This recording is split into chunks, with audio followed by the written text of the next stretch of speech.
guys, welcome back to another episode of the Shudder Slaughterhouse. I'm Daniel, and yes, this week I watched another batch of, I don't say movies, but I guess there's a TV show thrown in there as well. But you know what? Let's get right down to it. Before we get started, though, I do want to tell everybody that this will be the last episode for about a week or so. I'm going to take a week off from the Shudder Slaughterhouse. Enjoy your holiday weekend, and I will catch you back here the following week. So now we got that out of the way, let's get down to it. The first thing I watched this week was Mosquito State. This came out last year. It is a Polish film, and it is a Shudder exclusive. The basic premise here is this guy who I think, and I don't want to sound insensitive here. I'm assuming. It looks like he may have like some kind of autism or something, but he works for like this major like Wall Street company or whatever. And anyways, he's starting to go crazy. He's starting to have a bit of a breakdown. He's seeing the world's falling apart. And this takes place like, it's weird, like they placed it like in 2007, 2008, something like that. 2007 because it's the election year, or 2008 the election year and everything. The 2008 election was going on. But anyway, like he's seeing just kind of everything in the world starting to go a little crazy. And on top of that, he has a system he developed for the company he works for, and it's starting to go crazy. And on top of that, he's also got these mosquitoes who are breeding in his apartment, and they're going crazy. And all the while, he himself is also going crazy. I don't know, like, I heard some buzz on Twitter, people were talking about, this is a pretty crazy body horror type movie. I'm all for. The problem with this was, it just never gets going. It's just so slow, and it's like, I don't know. I couldn't get into it. There's really nobody to root for, no likable characters. This guy was just, I don't know, like, disability aside, he was just a bit of a tool anyway. Like, he was just really awkward and weird, but there wasn't nothing fun about him. He wasn't like Abed from Community. He was just boring and bland, and then loved these mosquitoes. I will say that's the only thing that was kind of grossing me out. I will say I was kind of like, ugh. Every time they do these close-up of the mosquitoes and the larvae and all that shit, I'm just like, I don't like it. I don't do bugs. And so the idea, I will say that the idea of like this guy just breeding like an army of mosquitoes in his room is like, what the fuck? But I don't know. Overall, this movie was just kind of, I couldn't really get into it. Gotta check my sheet here. The Shudder community gave this thing 3 out of 5 skulls. I'm going to go a little lower. I'm going 2 out of 5, and I apologize. It just, I don't know. I wasn't feeling it. The movie was not for me. And usually I don't try to rate movies until the next day. Like, I sleep on it. I try to, how do I feel about the next day, And, yeah, it was still going to be 2. It's like, a high 2, but now it's kind of a low 2. But either way, yeah, not my movie. But I will say, cool effects. And it has a decent, I like the concept. It's just, I don't know. Wasn't executed as well as I would have liked to have seen it, executed. But that's just me. We're going to go now to the next one. This is my pick of the week. A little movie called Cheap Thrills. Came out in 2013. The basic premise of this movie is it's a couple. It's David Koechner and Sarah Paxton, and they're up to no good. They got this kind of game they play with this guy who's kind of down on his luck, and he's trying to raise his family, and he's just lost his job, and just things are looking bad for him. And this dude's buddy, who he hasn't seen in a while, but also kind of down on his luck, needs the money, and so this couple kind of makes him do these dares for money, and of course it just escalates and gets out of control. I think this movie, I know it said 2013 on IMDb, but I want to say it came out in 2014, because I remember it was around that time I watched it.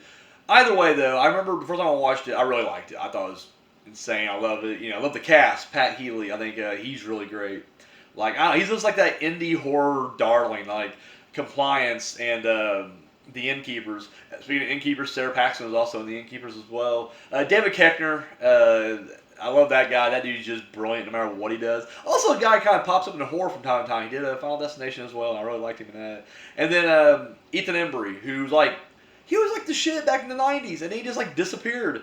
Like he was in like Can't Hardly Wait and Empire Records and Vegas Vacation, and then he just kind of like vanished, and it was like, oh, Wasn't he a guy at one point? Yeah, this was him. Now, if I'm not mistaken, did he do the incident on and off of Mountain Road? The Don Coscarelli Master of Horror episode? I think so. I don't want to look it up. Let me know down in the comment section if I'm right about that. Or wrong. I could be wrong too. Anyways, so I love the cast. I love the story. The story's twisted. I dug it. What I really liked about the story is when this movie came out, me and my friends at work, as this old factory I used to work at, this is how we would like occupy our time. We would literally like, because you know the machines we were working on were like really slow moving machines. Yeah, a lot of downtime to talk. Like you just had to make sure shit was lined up and going, but it took like multiple people to run it. And I had a friend that this guy was just fucking, he was twisted, and I really got along with him. I think we got along because we just each had this dark personality. And so we were constantly playing these kind of games like, you know, hey, for this much money, would you do this vile act, or this disgusting thing, or this psychotic thing? And the kind of object with us, though, is we just try to break the other person.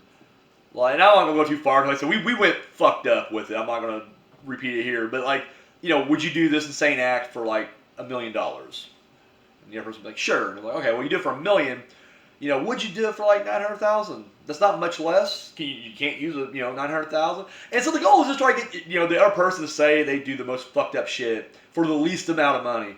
And usually we just team up whenever we get like an oddball person in there. We, you know, make them say they do some fucked up shit. We're like, wow, you do that for money? Wow, you have no soul. And they'd be like, no. I mean, I just thought that's what you guys are doing. I wouldn't do that. We're like, no, we already know your true colors now. I don't know. We just had fun breaking balls and running these messed up scenarios. So when I saw this movie, the trailer, I was like, holy shit, it's the fucking thing we always talked about.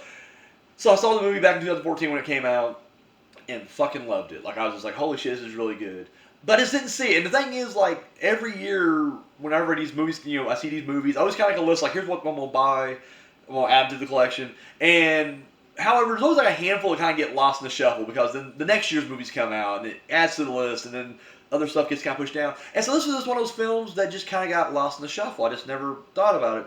And so it was literally like 2 or 3 weeks ago. I'm in Dollar Tree of all places, and they have like these DVDs out. And I found the DVD for $1, and I was like, "Holy shit! Like that's awesome!" So I picked it up, threw it on the shelf. Hadn't watched it yet. And then I'm surfing around on Shudder, and there it is, Cheap Thrills. I'm like, "Fuck you! That's awesome!" And it's just like I don't know. There's like some kind of cosmic force out there, like Daniel, you gotta watch Cheap Thrills again. So I was like, "Fuck it, let's watch it." So I watched it on Shudder, and now we had one special features later on, and I loved it even more. Like it was still just fucked up and crazy, but I feel like I don't know. This is a movie for our times. Like things are getting rough out there. How far would you be willing to go? And not just for you. That's the thing. Like that's the thing I always want to emphasize. Because everybody's like, "Well, I have more pride to for money." Well, the money may not be for you. Maybe it is for your family, or even more. Let's just say, like, would you do it for like a charity? You know, I would. Like hypothetical scenario. Like, would you go stab a random person you didn't know? Non-fatally. I'm talking just you find a place on where you can stab them, cause some pain, but it wouldn't injure them permanently and it wouldn't kill them. You know, they're fine. They can literally shake it off within a couple days. Stab that person non-fatally for like $1 million. And if you're saying you would, you're fucking full of shit. And let's say you would. Let's just say you're like, well, I don't need $1 million. I'm happy with that. Well, fine. Take that $1 million, donate it to a children's hospital. Would you not give dying children $1 million if you could? You know you would. And I feel like a movie like this makes you kind of look inwards on yourself, like, would I do this? Would I go this far for this much money? And it's not like they're playing for millions in this either. I mean, it's a lot, but it's not like millions. So it's just kind of like, I don't know. And I feel like a lot of people would lie to themselves and say, no, I wouldn't do that. Until you got that much. Because a hypothetical's easy. A hypothetical's easy. I can tell you right now, like, oh, no, I would never do that. Until you're dangling that briefcase full of money in front of me, and I'm like, oh, shit. Looks like I'm going to be eating that puppy right now. Why not? It's $10 million. So anyways, I watched it. I fucking loved it. And I won't give you anything away. If you haven't seen it, I urge you. I said, this is my pick of the week. Check it out. My favorite shot in this movie, though, is the very last shot. If you've seen it, you know exactly what I'm talking about. If you haven't, go check it out to see what the best shot of this movie is. But I just love that final shot before it goes to the end credits. I just think that sums up the whole fucking vibe of this movie, and I love it. Performances are great all around. I can't give this movie enough praise. Cheap Thrills. The Shudder community gave it 5 out of 5 skulls. I'm fucking agreeing with them. 5 out of 5 skulls. Cheap Thrills. Check it out. So, up next, we did another episode. It's episode 4 of Slasher, Flesh and Blood. This was a 2000 and... No, 2021. Yeah, it came out this year. Sorry, I'm in the mode of doing the years and everything. It's a Canadian show, and it is a Shudder original series. And this episode, I don't want to say. I feel weird giving away like reviews for these episodes individually because I'm like, I'm gonna give away too much if you haven't seen previous episodes. I don't want to spoil those for you. I'll just say this: that we get another decent sized twist, and we get another dead body to add to the count. Like we're knocking more dead bodies off right now. This one, once again, the backstory. If you guys have seen the previous episodes of this season, it's kind of like there's a certain format they're going with. They're doing the here's what's going on the island, but let's do some flashback and unveil more, reveal more stuff. No, I'm really digging this show. I think I kind of know who the killer is. I'm gonna keep it under wraps. Like I had no reason to lie to you guys. Don't care, but I won't spoil it because I know like I'm the kind of guy. Even when someone says like I know who the killer is, I'm like I don't want to hear. Like we don't know because this is a new show. It's like as soon as I hear their theory, I'm just like fuck. Now I'm fixated on that, and they're probably right. So I won't say who I think it is. I had two main theories going into this thing, and I'm kind of getting away from the other one because I feel like one's too obvious. And so one, I'm like, that's the one. That's the one I'm going with right there. Who knows? Maybe a mixture of both. I don't know. But anyways, the Shudder community gave this 5 out of 5 skulls. I'm also giving it 5 out of 5 skulls. So there it is. Yeah, slasher, Flesh and Blood. I plan on sometime at some point going back and trying to watch the first 3 seasons. I think they're probably still on Netflix, but I really don't know. I'm sure I'll find them somewhere online if I can't find them there. But I was a little disappointed it didn't come out. I know like Netflix owns the rights to the second 2 seasons or whatever, but I would figure like the first season when it came over, we could have got one. I know they're all standalone, so I didn't think, But anyways, yes, so 5 out of 5 for that. And the final movie, oh my god, movie called Borgman. I think I'm saying that right, Borgman. This is a 2013 film as well. This is a Dutch film. And the basic concept here is this drifter shows up at this upper class house. Family lives there. And I don't know,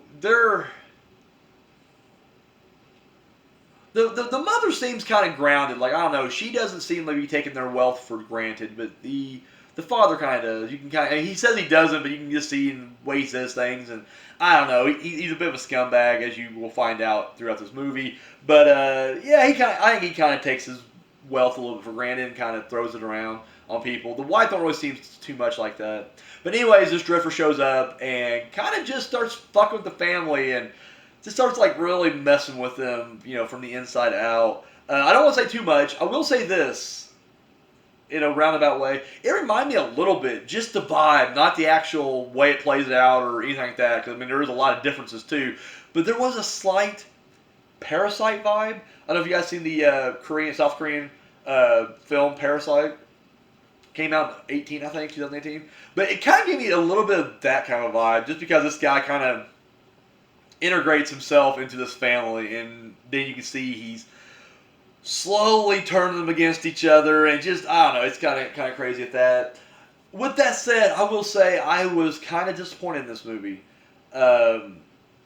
It's crazy, and I don't know, maybe because it's just a different culture, and I did read on IMDb that this is based on some kind of like German folk legend or something, like some sort of urban legend or a demon myth or something from German mythology or religion or whatever. And so, like, maybe that's why I didn't really play as well. I'm still going aliens. I don't give a fuck. That opening statement just made me think aliens the entire time. So I was like, these are fucking aliens. And you can't tell me otherwise because there's no proof that they're not aliens. But, no, I will say, like, this movie keeps you guessing the entire time. Like, it's not boring by any stretch of the imagination. It really is like, holy shit, like, what's going on? You're trying to figure out what's going on. It's just, I don't know, the payoff isn't there. Like, it's building, and there's just nothing. It just ends, and you're just like, oh. Like, I'm not saying they had to, like, take me by the hand and walk me through it. But, I mean, I wanted something a little bit more. It just seems like, you get to a point where it's like, oh, shit, this is what they're going to do. They're going to end it like this or on this note, and then they end it on that note. And you're like, ah, fuck. I was hoping for something else. I don't know. I don't know what I was hoping for. Honestly, I can't even tell you what direction I would have took with it because I don't know. But, yeah, I was just a little let down by Borgman. Yeah, people at Shudder, they gave it, the Shudder community gave it 3 out of 5 skulls. I'm going to give it 2 out of 5. It's a higher 2. I think it's better than Mosquito State. Just because I think it's just really, this movie's just really weird and out there. And I feel like I overuse this, and not just me, but everybody else. But I mean, it has a very Lynchian vibe to it. It's very surreal. And yeah, I don't know. I'm gonna give it a 2 out of 5. It's one of these. It's more on the lower side of things, but it's popping up. It could be, I feel like maybe if I watch it again later down the road, and maybe if I know more about whatever this legend is supposed to be loosely based on. They didn't say it was actually based on anything. They just said that the way the homeless guy kind of acts, the drifter, or what we want to call him, vagrant, the way he kind of acts is very reminiscent of this legend story thing here. But again, I don't know. I feel like this is like, we're missing stories part here. Like, it opens one way, and you're like, okay, this is what we're going to be doing. But then it's like goes into something totally different. I feel like there's like a whole other like prequel to this that we never see. And maybe there is. I didn't do my research that far. I don't know. Maybe there is a prequel. Maybe there's a first movie to this, and I'm missing it. But either way, I don't know. I'm gonna give it a 2 out of 5. So I'm gonna say check it out only if you are into this kind of stuff. It is subtitled. That does turn some people off, so I may not like that. But I'll say check it out to form your own opinion. It's better than Mosquito State. I didn't even give Mosquito State a check out. I don't think you need to check that out. But Borgman, maybe check it out. But definitely check out the newest episode of Slasher, which is getting some really good reviews out there. I've been seeing a lot more people talking about this season, so that's a plus. And Cheap Thrills, definitely check out. So, guys, that's all I got. If you guys, want to talk to me about these movies or these shows, drop some comments down below. Let me know what you think. Maybe I'm an asshole. Maybe Mosquito State's brilliant. Maybe Borgman's just, too smart for the room and I'm dumb and I don't know what's going on. Enlighten me. Let me know what you guys think about these down below. Remember, no episode next week. I know I try to drop one of these once a week, but it's going to be Labor Day this weekend, and I'm just going to kind of relax. So probably won't be trying to cram a whole lot. Although it is like the 61 days of Halloween, so I don't know. I'm sure I'll be watching some stuff. I'll be watching it recreationally. I'm not going to be watching it just to review it. So, anyways, guys, thank you for watching. Till next time.